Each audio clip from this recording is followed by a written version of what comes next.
കേരള സർവകലാശാല സിൻഡിക്കേറ്റിലെ സംഭവ വികാസങ്ങൾ ഗവർണറെ അറിയിച്ച് VC. Ciza Thomas. രജിസ്ട്രാറുടെ suspension syndicate റദ്ദാക്കിയെന്ന വാദം തള്ളിയാണ് വി.സിയുടെ റിപ്പോർട്ട്.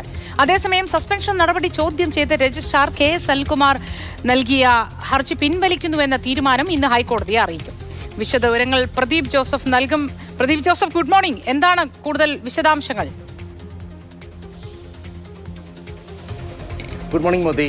കേരള സർവകലാശാല രജിസ്ട്രാറുടെ സസ്പെൻഷൻ റദ്ദാക്കിയെന്ന് സിൻഡിക്കേറ്റും റദ്ദാക്കിയിട്ടില്ലെന്ന് വൈസ് ചാൻസലറും നിലപാടെടുത്തിരിക്കുന്ന ഒരു സാഹചര്യമാണിത്. ഈ സാഹചര്യത്തിലാണ് ഈ കേസ് ഇന്ന് ഹൈക്കോടതിക്ക് മുൻപാകെ എത്തുന്നത്. ഹൈക്കോടതിയുടെ നിരീക്ഷണങ്ങൾ അങ്ങേയറ്റം ഈ കേസിന്റെ തുടർ നടപടികളിൽ അല്ലെങ്കിൽ ഈ സംഭവത്തിന്റെ തുടർ നടപടികളിൽ അങ്ങേയറ്റം പ്രാധാന്യമേറിയതാകും.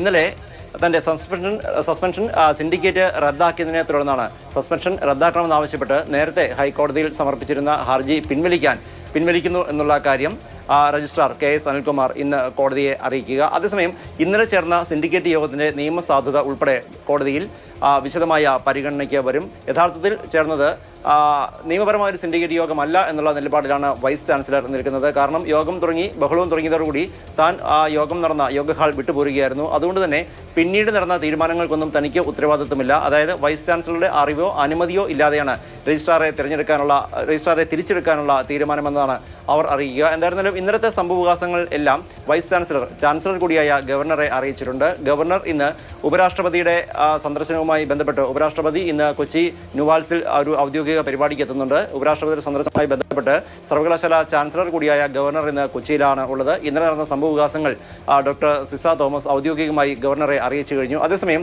ഇന്ന് കേസ് പരിഗണിക്കുമ്പോൾ തന്റെ ഭാഗങ്ങൾ കോടതിയെ അറിയിക്കുന്നതിന് വേണ്ടി സർവകലാശാലയുടെ സ്ഥിരം സ്റ്റാൻഡിംഗ് കൗൺസിലിനെ അല്ലാതെ വ്യക്തിഗതമായി അഭിഭാഷകനെ അവർ നിയോഗിക്കുകയും ചെയ്തിട്ടുണ്ട്. രാവിലെ 11 മണിയോടുകൂടി ഈ കേസ് ഹൈക്കോടതി പരിഗണിച്ചേക്കും.